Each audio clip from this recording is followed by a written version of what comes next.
बाठो खरायो र घमण्डी सिंह। एक समयको कुरा हो, घना जङ्गलमा एउटा बलियो र घमण्डी सिंह बस्थ्यो। ऊ आफूलाई जङ्गलको राजा ठान्थ्यो र हरेक दिन एउटा न एउटा जनावर मारेर खान्थ्यो।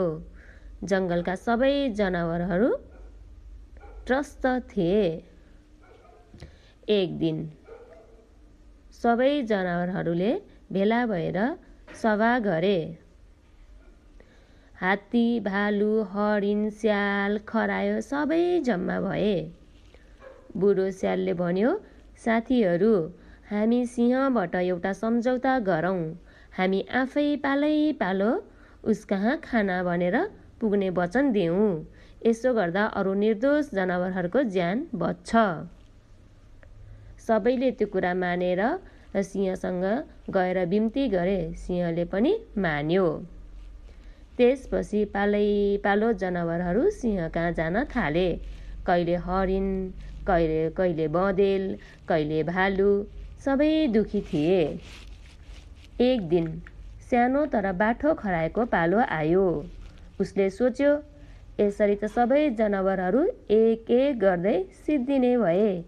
केही न केही उपाय गर्नै पर्छ। खरायोले जनाजान ढिला गर्यो।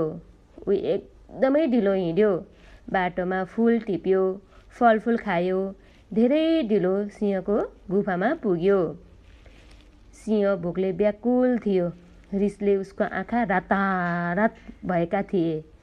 ऊ गुफाबाट बाहिर निस्केर ठुलो गर्जन गर्यो र करायो, किन यति ढिलो आइस?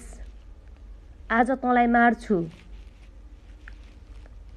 खरायो डराएको नाटक गर्दै भन्यो, हे राजाजी, मलाई क्षमा गर्नुहोस्। म त धेरै पहिले नै हिँडेको थिएँ। तर बाटोमा एउटा सिंहले मलाई रोक्यो। उसले भन्यो, यो जङ्गलको साँचो राजा म हुँ। त्यो सिंह त झुटो राजा हो।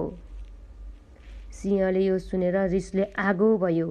उसले गर्जदै भन्यो, के? अर्को सिंह? ऊ कहाँ छ? देखाऊ मलाई। आज उसको अन्त गरिदिन्छु। खरायोले भन्यो, ल हजुर, मलाई पछ्याउनुहोस्। खरायो अगाडि अगाडि दुकुर्यो। सिंह पछि पछाडि। केही बेरमा ऊ एउटा गहिरो इनार नजिक पुग्यो। खरायोले इनारको छेउमा गएर भन्यो, हे राजन, यही इनारभित्र लुकेको छ त्यो सिंह। सिंह उत्सुक भएर इनारभित्र हेर्यो। उसले इनारको सफा पानीमा आफ्नै प्रतिबिम्ब देख्यो। आफ्नो अनुहार देखेर उसले सोच्यो, यही हो त्यो अर्को सिंह? सिंहले ठुलो गर्जन गर्यो, ओइ तल को छस्? इनारभित्रबाट पनि त्यस्तै गर्जनको आवाज फर्केर आयो। सिंह झन रिसायो। उसले भन्यो, आज तँलाई जिउँदै च्यातिदिन्छु। अनि ऊ एकैछिनमा इनारभित्र हम्फाल्यो। गहिरो इनारको पानीमा सिंह खस्यो। पानी यति गहिरो थियो कि ऊ पौडी खेल्न सकेन। केही बेरमा ऊ थाकेर डुबेर मर्यो।